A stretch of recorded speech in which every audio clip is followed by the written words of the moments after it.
오늘 우리 옆에 있는 분들에게 한번 이렇게 인사하시길 바랍니다. 고난의 시기는 영적 성장의 기회입니다. 아주 중요한 오늘 말씀의 주제입니다. 고난의 시기는 영적 성장의 기회라 하는 것입니다. 또 하나 우리 같이 한번 이렇게 얘기해요. 당신을 만난 것이 나에게 있어서 축복입니다. 그래요. 당신을 만난 것이 나에게 있어서 축복입니다.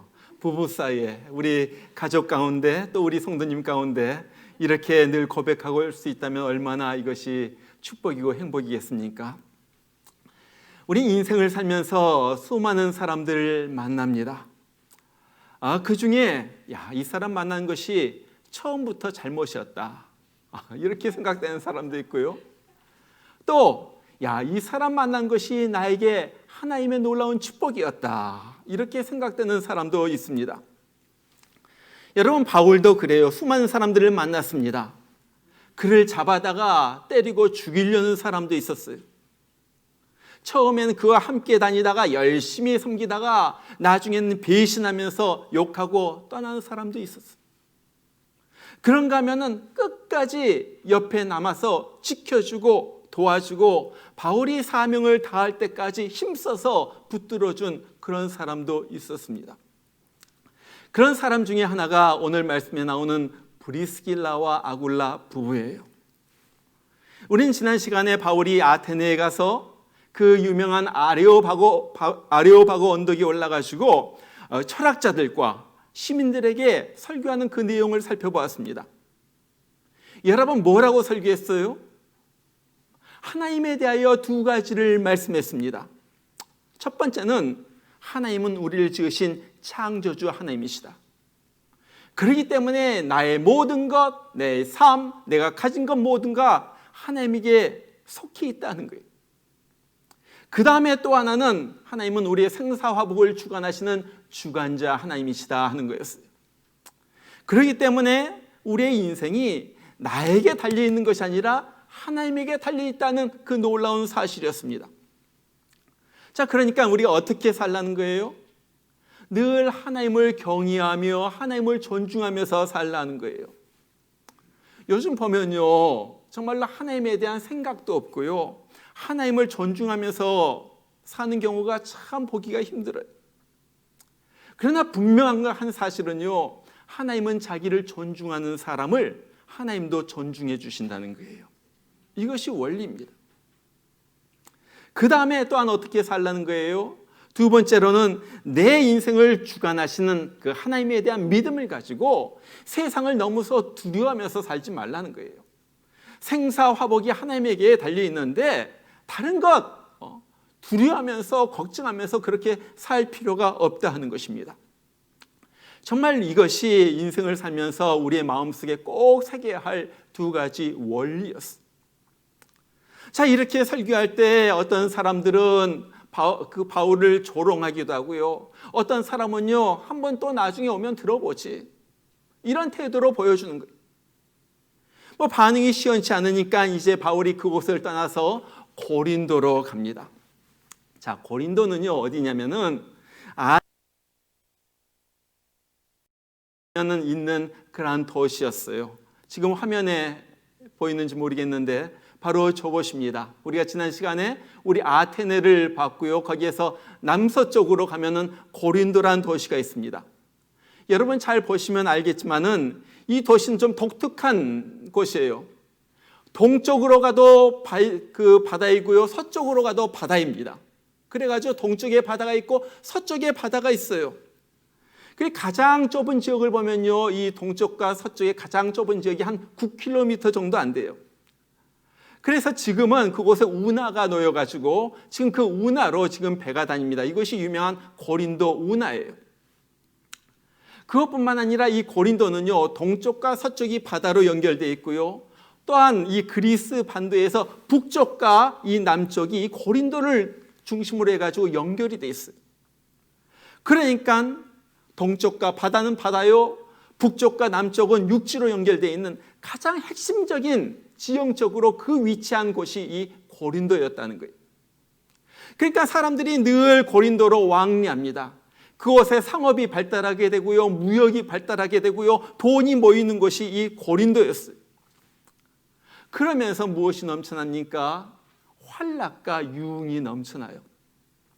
얼마나 그것이 성적으로 타락했는지 그 당시에 고린도 사람 하면은 성적으로 문란한 사람, 이것과 동일시되는 그런 말이었어요.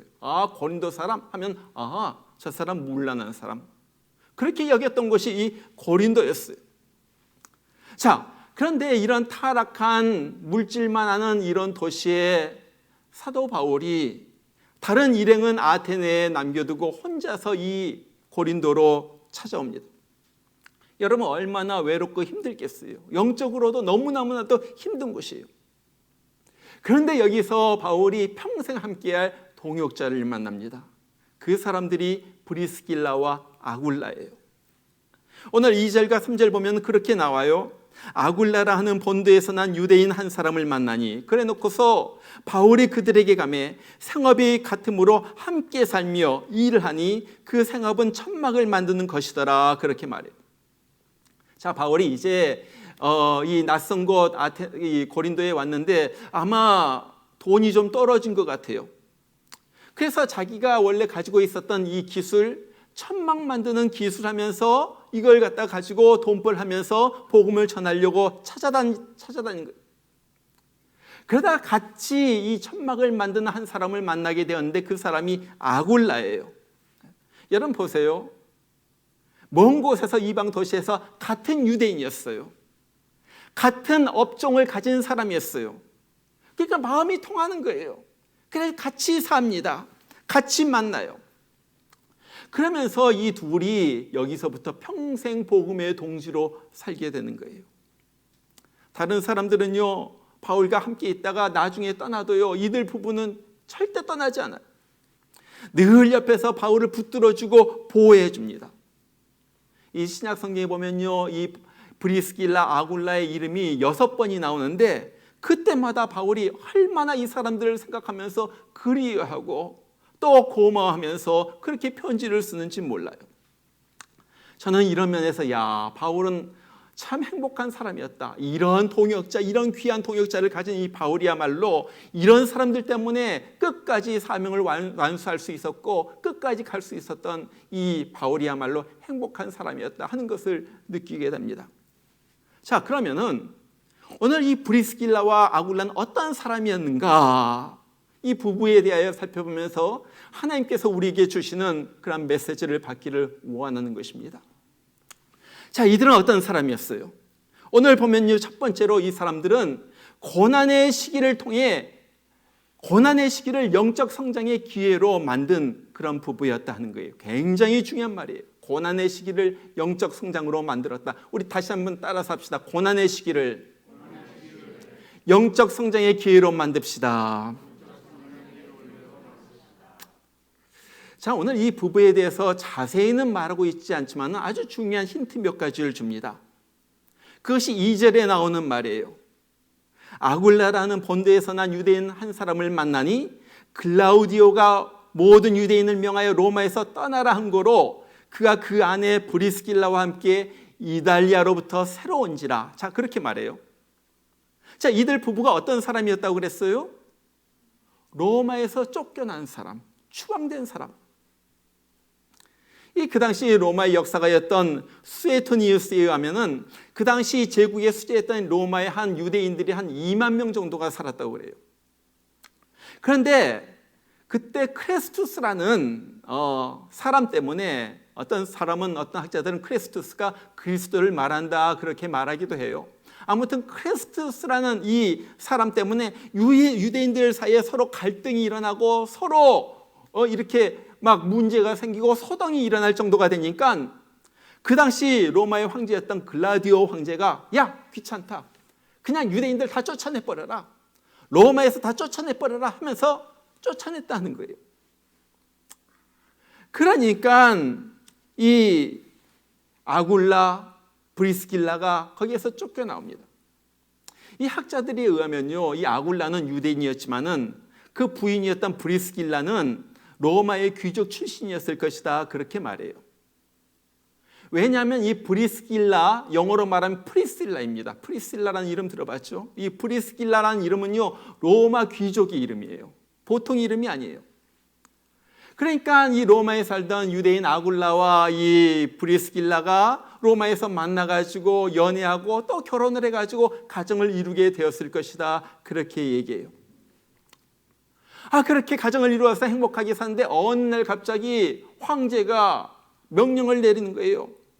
로마에 사는 이 유대인들은 다 떠나라.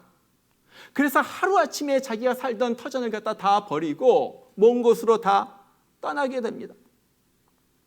그러면서 어디로 갈까 하다가 아마 돈을 벌려고 이 고린도, 요즘 말로 말하면 뉴욕과 같은 도시예요. 사람들이 돈이 몰리는 곳, 그곳으로 가보자 해가지고 지금 고린도까지 오게 된 거예요. 여러분 얼마나 힘들겠어요? 남편은 유대인이라 쳐도 이 브리스길라는 로마의 귀족 출신이에요. 자기 가족, 자기 친정 다 떠나가지고 낯선 곳까지 와가지고 거기에서 형편없이 천막을 만드는 그러한 일을 하면서 하루하루를 갖다가 살아가는 거예요. 근데 그들이 여기에서 바울을 만나게 되죠. 그러면서 바울과 같이 살아갑니다. 같이 일을 합니다. 그러면서 바울이 전하는 복음에 빨려 들어가게 되는 거예요. 그러면서 이 사람들이 영적으로 무럭무럭 자라요. 다시 말해서 그들에게 있어서 고난의 시간들은 영적으로 자랄 수 있는 너무나도 훌륭한 기회였다는 거예요. 이 사람들이 얼마나 영적으로 잘 자랐는지 이 오늘 18장 끝부분에 가보면은 아볼로라는 그 당시 유명한 이 설교가이면서 학자였던 사람이 나오는데 그 사람이 예수에 대하여 전하는데 무언가 좀 부족해요. 그러니까 브리스길라와 아굴라 부부가 이 사람을 데려다가 예수님에 대하여 정확하게 가르쳐 줍니다. 그리고 나서 나중에 아볼로는 이 고린도로 가가지고 고린도 교회의 아주 훌륭한 일꾼이 되게 되는 거예요. 여러분, 정말로 오늘 이 사람들에게 배워야 할 중요한 사실은요, 고난의 시기를 갖다가 영적 성장의 기회로 만들었다는 거예요. 너무 중요합니다. 저는요, 제가 살면서 많은 성공한 사람들을 봅니다. 많은 사람들을 보면요, 성공한 사람들은 특징이 한 가지가 있는데 그것은 고난의 시기, 위기의 순간들을 잘 보냈다는 거예요. 위기의 시기를 갖다가 잘 보낸 사람들. 그런데 보면요, 대부분의 사람들이 그렇지 못해요. 삶의 고난이 찾아오면요, 사람들은 허둥지둥 되면서 시간을 낭비합니다. 어떤 사람들은 고난의 때를 원망과 불평으로 지내요. 저 사람 때문에. 고난의 원인을 갖다 나에게서 찾지 않고요, 다른 사람에게 찾는 거예요. 저 사람 때문에 누가 정치를 잘못해가지고 누가 무슨 일을 해가지고 나에게 이런 일이 일어났다. 또 어떤 사람은요, 자기 자신을 학대하면서 지내기도 합니다. 낙심 가운데 될 대로 되라. 나는 모르겠다. 이젠 난 모르겠다. 될 대로 되라. 이러면서 고난의 시기를 지내는 사람도 있어요. 그런데 어떤 사람은요, 고난의 때를 갖다 아주 잘 보냅니다.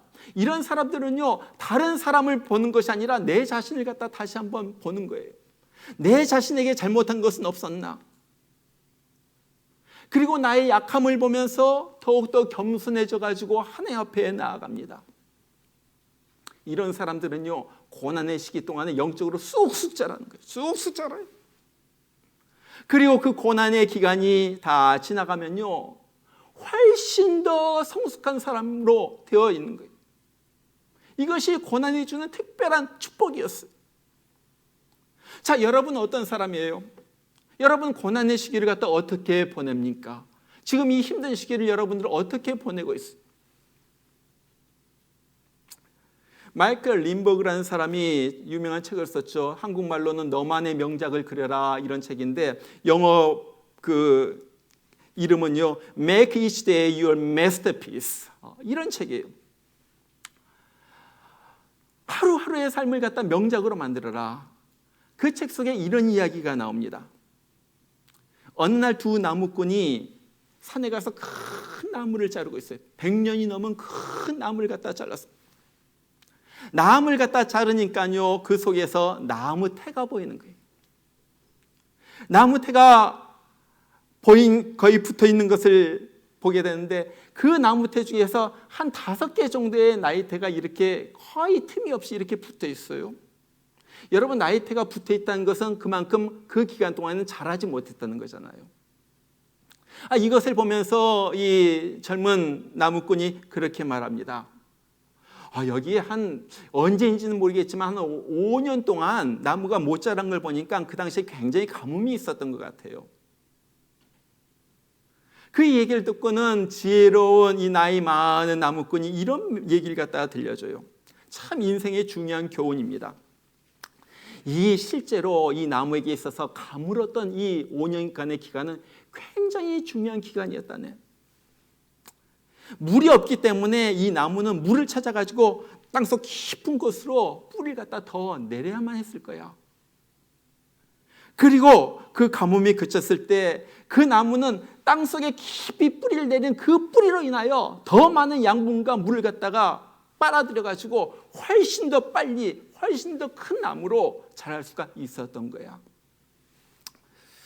여러분, 이거 참 중요한 진리예요. 인생에 있어서 가뭄은 누구에게나 찾아옵니다.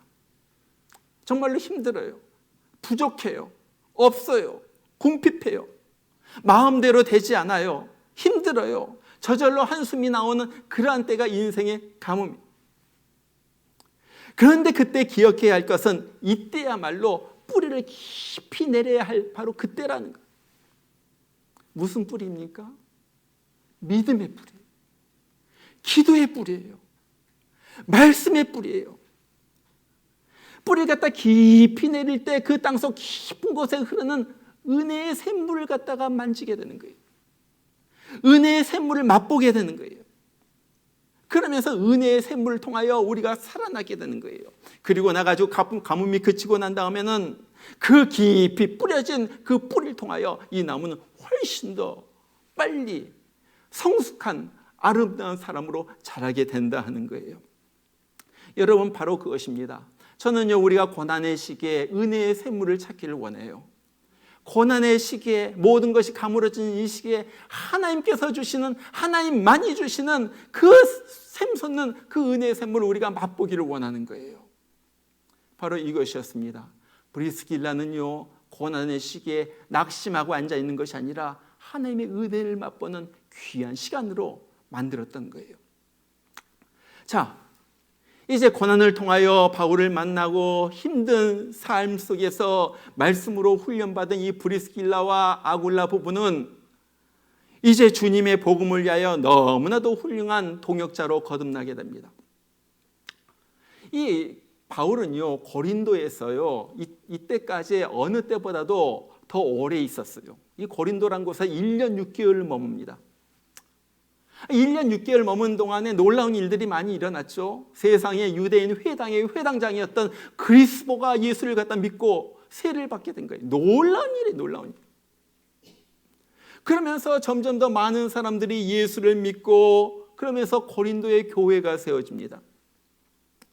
브리스길라와 아굴라 부부는 이 고린도 교회를 세운데 바울과 함께 힘을 합친 멋진 동역자가 되는 거예요.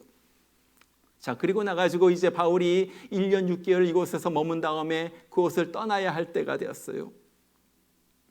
에베소로 이제 이곳 고린도에서 에베소로 배를 타고 이제 떠나게 되는데 뜻밖의 이 부부가 바울 선생님, 나도 같이 가겠습니다. 그럼 같이 가겠다는 거예요. 오늘 18절에 브리스길라와 아굴라도 함께 하더라. 여러분, 한번 무슨 말입니까? 이 부부는요, 로마에서 돈 벌러 여기까지 왔어요. 그리고 여기에서 이제 안착하고 집도 마련하고 살만한데 이제 삶의 터전을 정리하고 또다시 복음 전파하려고 바울과 같이 낯선 곳으로 또 가겠다는 거예요. 그리고 거기에서 바울과 함께 열심히 복음을 전하죠. 또 믿는 사람이 한 사람, 두 사람 생겨납니다.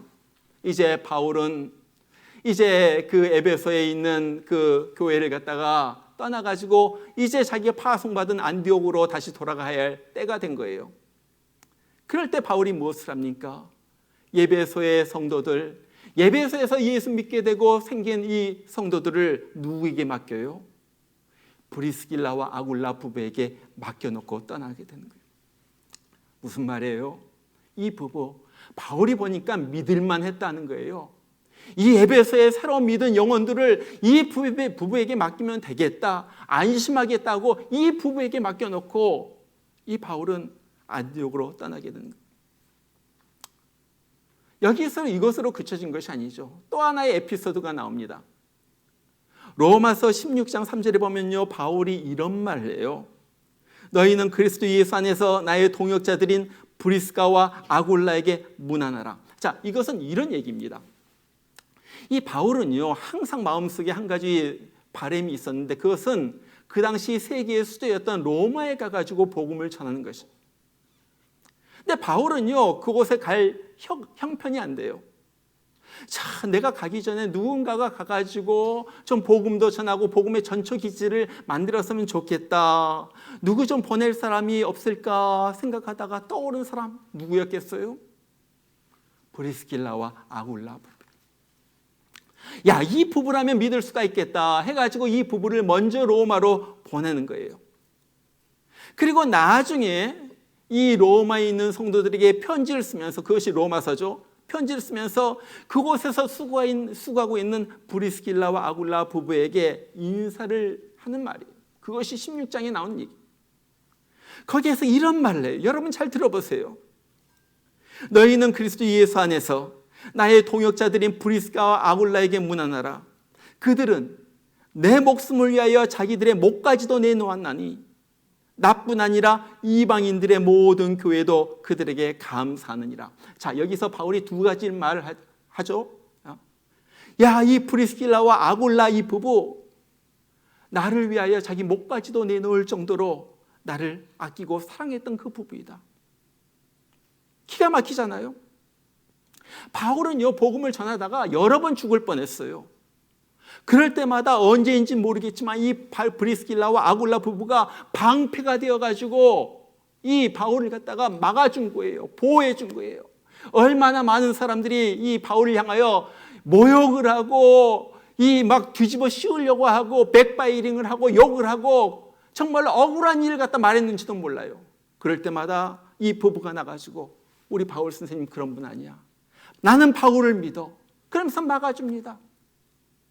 또 신체적인 가해가 가해질 때도 이 부부가 나가지고 막아주는 거예요. 어느 정도까지? 자기의 목숨을 내놓을 정도까지. 그렇게 온 힘을 다하여 바울을 갖다 보호.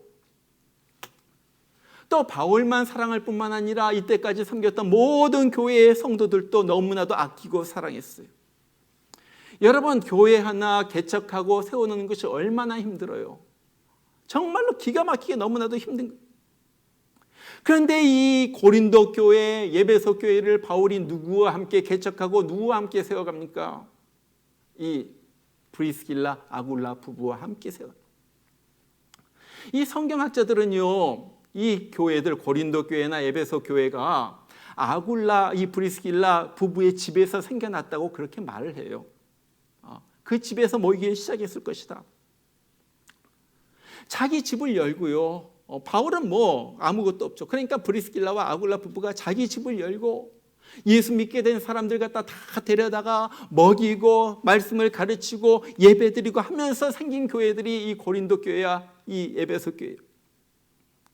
그러니까 이 성도들이 아직도 이 브리스길라 아굴라 부부를 갖다 잊지 못하는 거예요. 그 집에 가가지고 우리가 예배드렸지, 그 집에 가가지고 말씀을 공부를 했지, 함께 기도했지. 그러면서 지금 로마에 가 있는 그 부부를 갖다 너무나도 그리워하고 고마워하는 거예요.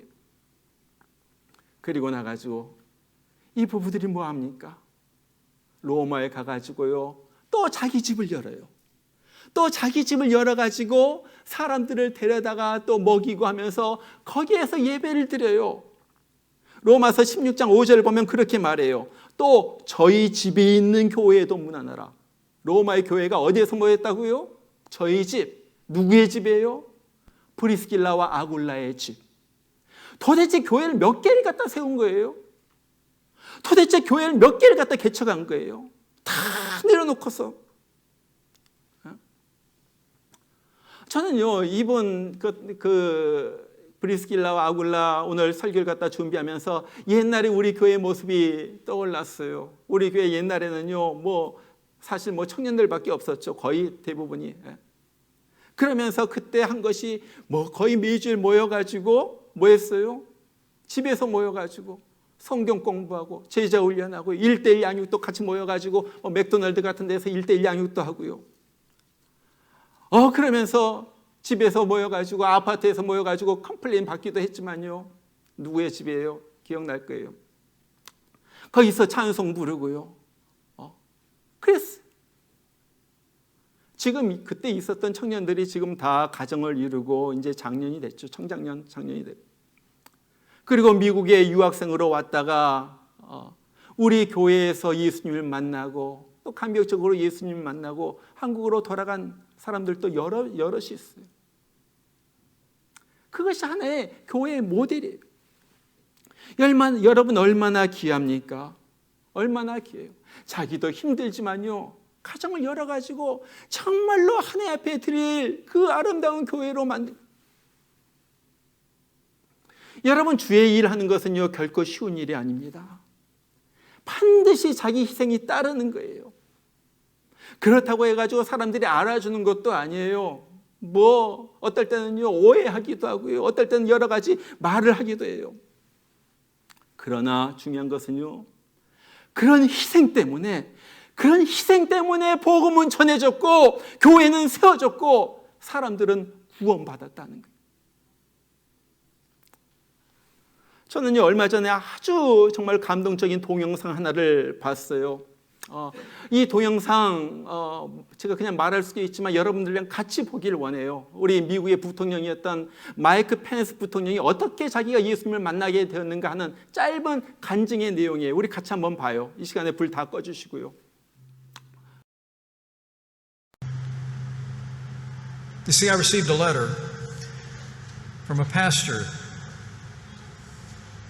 who leads a church not far from Jacksonville, Florida. He told me of a time that he and his new bride were attending Asbury Seminary in Wilmore, Kentucky in 1977. It was a place where they held in the spring every year a Christian music festival. They'd present the gospel with preachers. They'd present what was then the early versions of contemporary Christian music. Have young people attend from all over the Midwest. But he wrote to me that in 1977 they had decided at the seminary to just continue the event. But he and his new bride felt called to do the work. He wrote to me and said that several friends told us that it would be very hard on our new marriage and that we shouldn't do it. But he said we answered the call. We gathered a few other seminarians to help us, and they worked a whole year to arrange the event in the spring of 1978. And then he said, then the night came, the culminating evening on Saturday night, where he and his new bride were walking through the camp area. It was raining, and they were disappointed. They thought it all had been for naught. And then he said, and that's because I didn't know that that night a future Vice President of the United States of America would be giving his life to Jesus Christ.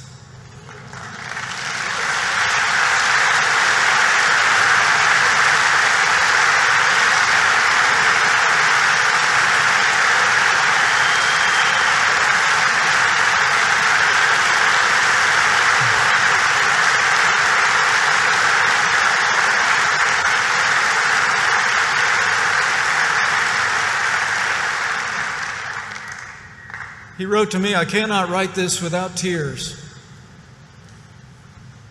And I could not read it without tears. Because I remember that night, sitting on a hillside. It was raining. And it was like I I heard the words for the first time. But God so loved the world that he sent his only begotten Son, that whoever might believe in him might not perish, but have eternal life. And I stood up and I walked down that night, not out of a sense of intellectual assent, but because my heart was broken with gratitude for what had been done for me on the cross. I'm working on a letter to that pastor, which I will not be able to write without tears. And I'm simply going to say to him and his wife, now I know who else to thank for that night so many years ago. The lesson in his letter was, even when things don't seem like they're going the way we expected, they're going the way he expected.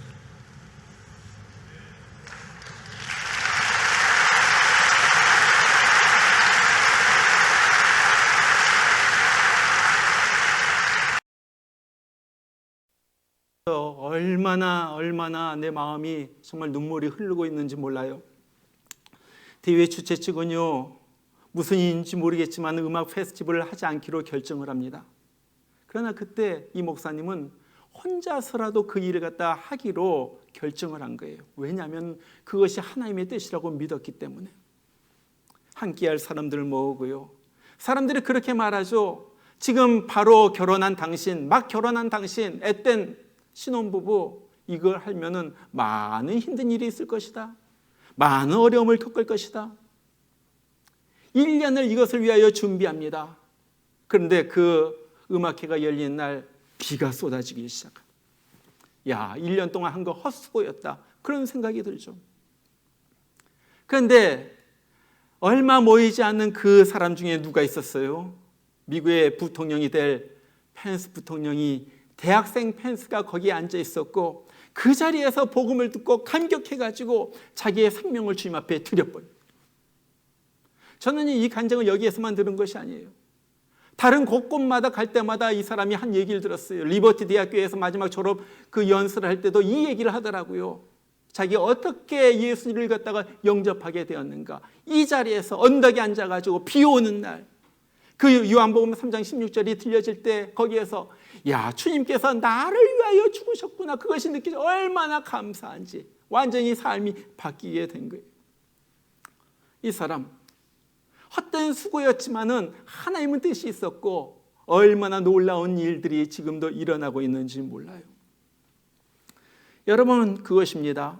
많은 사람들이 조롱했어요. 이 신학생 부부, 아무것도 없는 부부, 막 결혼한 신혼부부가 뭐 이런 음악 페스티벌을 하겠다고 혼자서 어떻게 하나 한번 해봐라. 안 될 것이다. 조롱했겠죠. 그러나 이 부부, 그런 조롱에도 불구하고 하나님의 뜻으로 믿었기 때문에 이것을 했고, 그 자리에서 정말 앞으로 미국 부통령이 그 자리에서 듣고 자기의 삶을 주님 앞에 바치고, 그때로부터 얼마나 많은 선한 영향력이 이분을 통하여 일어나고 있는지 몰라요. 얼마나 귀합니까? 저는요, 미국의 복음성가 중에서 레이 볼츠라는 분이 부른 이 Thank You라는 이 노래를 부르면서 또 한 번 가슴이 너무너무 뭉클했어요. 여러분들 집에 가가지고 동영상으로 한번 들어보세요. 이 가사는 이렇게 되어집니다. 어느 날 꿈에 어떤 분이 하늘나라에 가가지고 그 아름다운 하늘나라 그 황금길을 갖다가 거닐고 있어요. 옆에 유리바다가 있고, 그때 어떤 청년이 자기 이름을 부르면서 자기에게 달려옵니다. 그러면서 이렇게 말합니다. 당신은 나를 모르겠지만은 당신이 어느 교회의 주일학교 교사였을 때 나는 그 당시 8살 먹은 학생으로서 거기에 있었습니다. 당신이 주일학교 그 클래스에서 기도했을 때 나는 그 기도 소리에 은혜를 받고 내 삶을 주님 앞에 드렸습니다. 나는 예수님을 구주로 영접했습니다. Thank you. 당신의 그 주일학교 교사로서의 섬김 때문에 나는 생명을 얻었습니다. 그러고 있는데 이번에는 또 다른 사람들이, 또 다른 사람 한 사람이 와가지고 말하는 거예요. 기억하세요? 어느 날 어느 선교사가 와가지고 선교 보고를 할 때 당신이 그때 헌금을 했잖아요. 그 헌금으로 인해 가지고 나에게 복음이 전해졌고 내 삶이 바뀌었고 나는 지금 이 천국에 와 있습니다. 땡큐. 고맙습니다. 그러고 있는데 한 사람 한 사람 자기가 알지도 못하고 들어보지도 못한 기억나지도 않는 사람들이 와가지고 말하는 거예요. 당신의 헌신, 당신의 섬김, 세상은 몰라졌지만 그 섬김으로 인하여 나는 생명을 얻었습니다. 생명을 얻었습니다. 이 사람이 천국에 가가지고 막 우는 거예요. 감격해가지고 울고 있는데 그때 예수님이 다가오시더니 손을 잡고 말하십니다. 주위를 둘러봐, 주위를 둘러봐. 내 헌신의 열매, 섬김의 열매가 이렇게 많지 않니? 잘했다, 수고했다. 잘했다, 수고했다. 여러분, 이것이 우리 인생의 보람이고 기쁨 아니겠어요? 인생에서 무엇이 그렇게 보람된 일이 있고 무엇이 그렇게 기쁜 일이 있겠어요? 이것이 하늘나라에 가가지고 우리 주님으로부터 위로를 받고 칭찬을 받고 많은 사람들이 나에게 와가지고 감사하다고 할 때 그것이 기쁨 아니겠어요? 그것이 보람 아니겠어요? 저는 우리가 하늘나라에 가면은 반드시 우리의 섬김의 열매가 거기에 있을 거예요. 우리는 몰라요. 여기서 모를지도 모르지만은 하늘나라에 가면 우리의 섬김의 열매가 있을 것입니다. 이 땅에서는 아무도 알아주지 않고요. 뭐 특별히 잘했다고 칭찬해 주는 사람도 없어요. 오히려 오해를 받고 안 좋은 소리를 들을 수도 있어요. 여러분, 그러나 너무 서운해할 필요 없어요. 안 알아준다고 너무 서운해할 필요 없어요. 왜? 하늘나라에 가면 우리 주님께서 알아주시고요. 하나님께서 우리에게 주실 위로와 큰 상이 있기 때문에 그런 거예요. 정말 그때까지 우리 정말 브리스길라와 아굴라처럼 고난을 영적 성장의 기회로 삼아가지고 우리가 믿음으로 자라고 그 다음에 하나님의 훌륭한 주님의 일꾼 되어서 열심히 우리 몸된 교회, 열심히 우리 옆에 있는 성도, 또 안 믿는 사람까지 섬기다가 우리 주님 앞에 가기를 원해요. 반드시 주님께서 갚아주실 거예요. 반드시 우리 주님께서 우리를 위로해 주시고 눈물을 닦아주시고 우리야, 그래 내가 안다, 내가 안다, 그래 나와 함께 있자. 주님께서 우리에게 그런 음성을 들려주실 거예요. 그때까지 힘을 다하여 브리스길라 아굴라처럼 살아가는 우리 모두가 되길 주의 이름으로 축원합니다.